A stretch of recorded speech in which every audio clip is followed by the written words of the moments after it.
Tapos pinaka-importanting bahin, matong tahuron ang pulong sa Ginoo, mamarugta, o atong ihatag ang tibok higayon sa atong beloved co-preacher, Brother Perpet Iyas.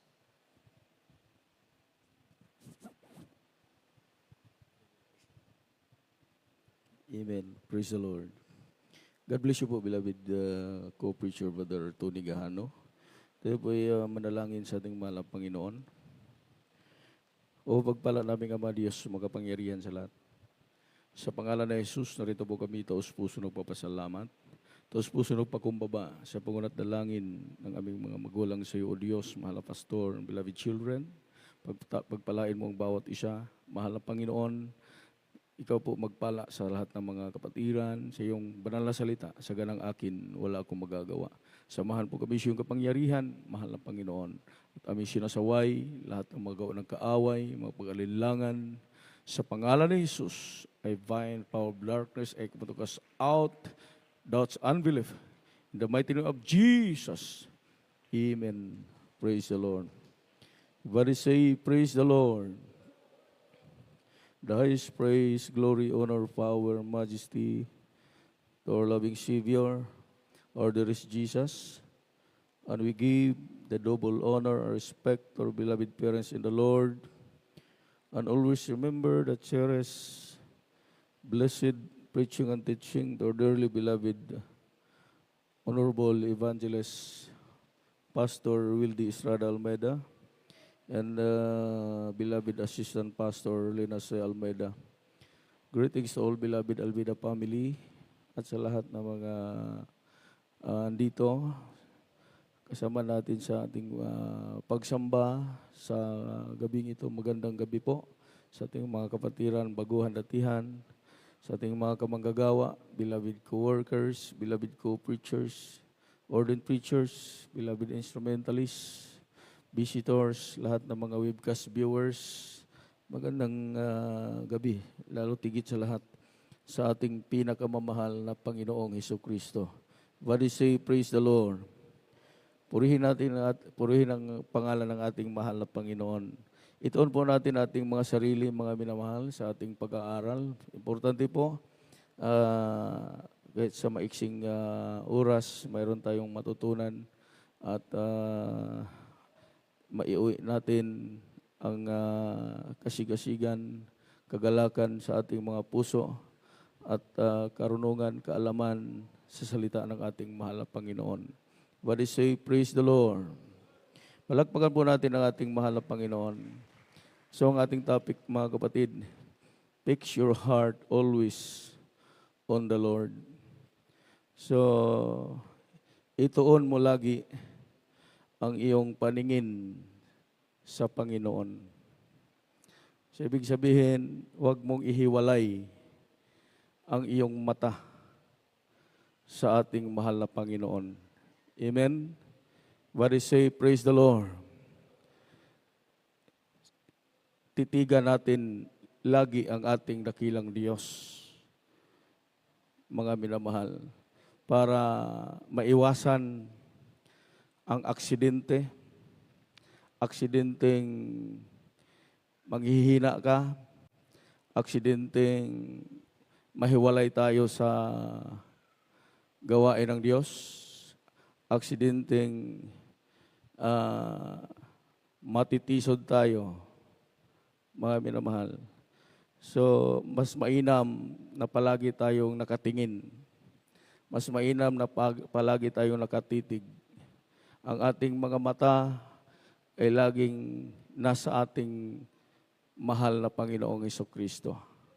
Dahil pag siya ang ating tingnan, mga minamahal, alam na natin na ang Diyos ay mabuti, ang Diyos ay mabait, ang Diyos ay magkapangyarihan. Nasa Kanya na lahat. Amen. Pag makatingin ka palagi sa ating mahal na Panginoon, hindi ka manghihina, hindi ka natitisod. Bagkus ang makikita mo, ang kabutihan ng ating mahal na Panginoon. Everybody say, praise the Lord. Yan po ang lagi nating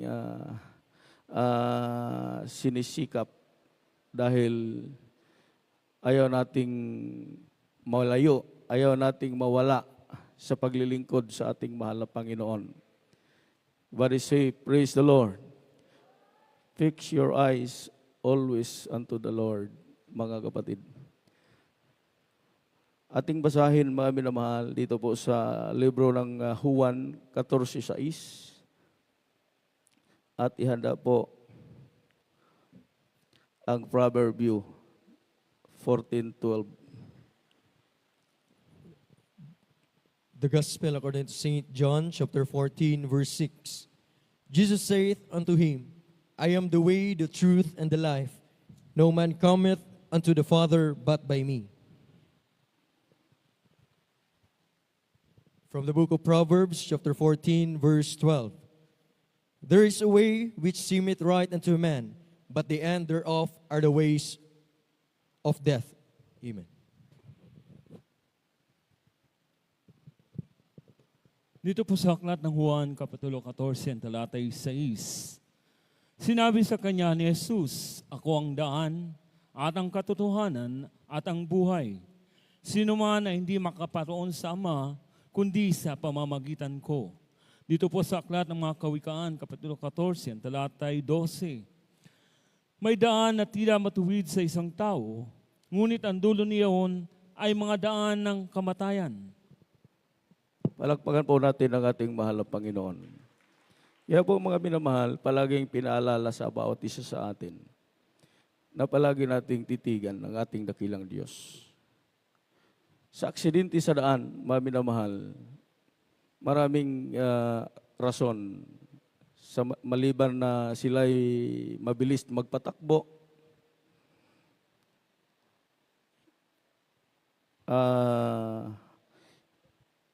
at hindi nila tiningnan ang kanilang dinadaanan. Yon po ang sanhi ng aksidente. Amen. Everybody say, praise the Lord. Mga minamahal, sa paglilingkod natin sa ating dakilang Diyos, sa sinabi ko, para makaiwas tayo sa kapahamakan, makaiwas tayo sa aksidente, aksidenteng mawala tayo sa mahal na Panginoon, aksidenteng manghihina tayo sa paglilingkod, palagi tayong nakatitig, palagi tayong nakatingin, palagi tayong,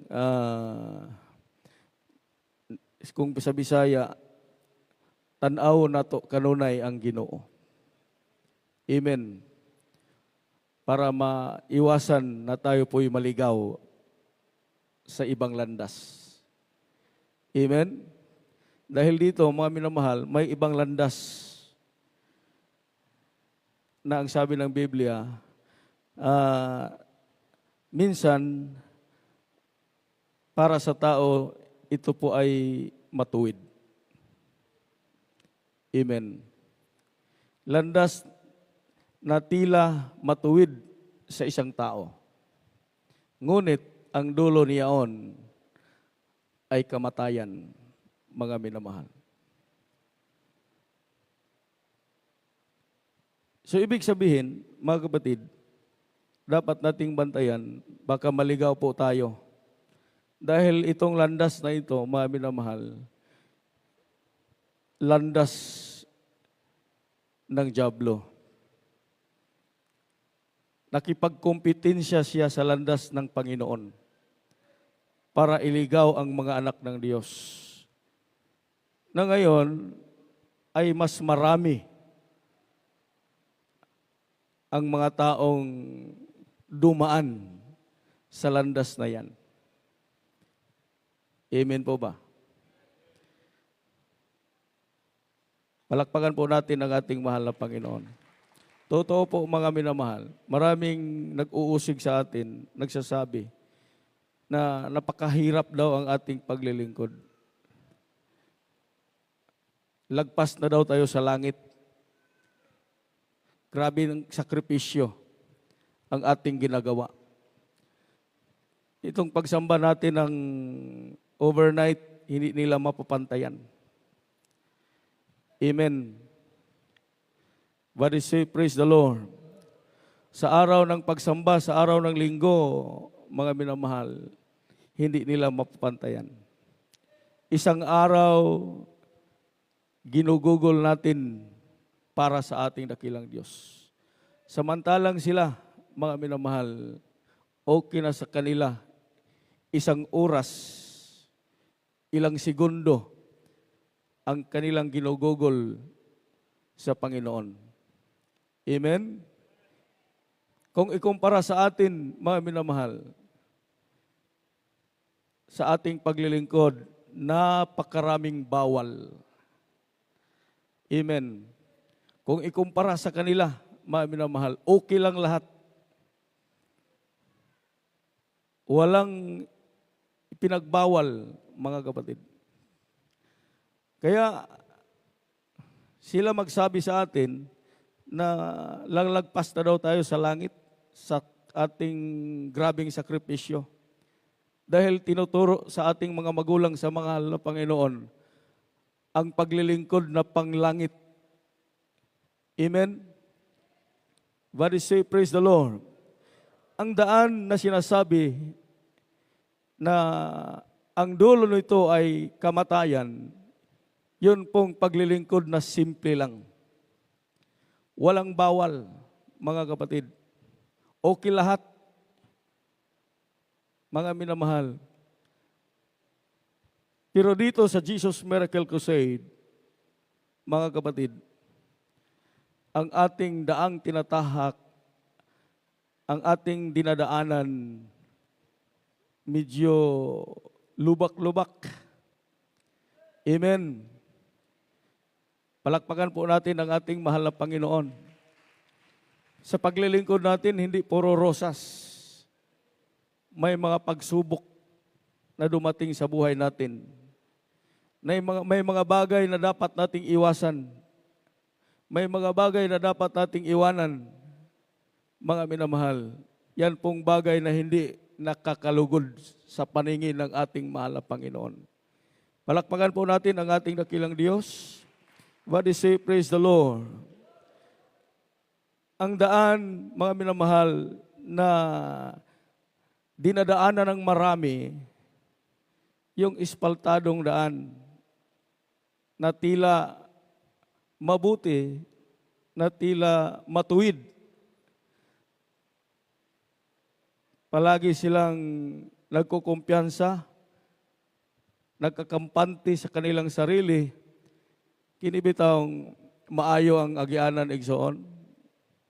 Mag-drive kag motor, mag-drive kag sakyanan, ispaltado, lapad, magpatuyang ra magagpadagan.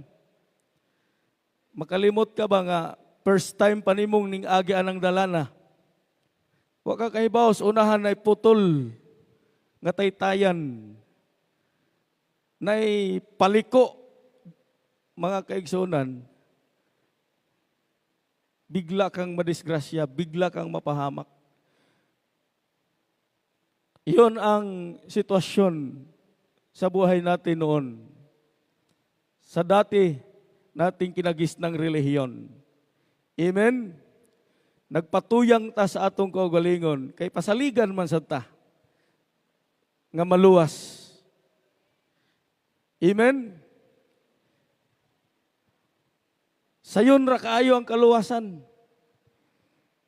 Pamisahan lang ka, ordinary, may espesyal. Luwas na ka. Sa ibang grupo, once you're saved, always saved. Pag naluwas ka karon, bisag nagbisyo ka kadaghan, luwas ka gihapon.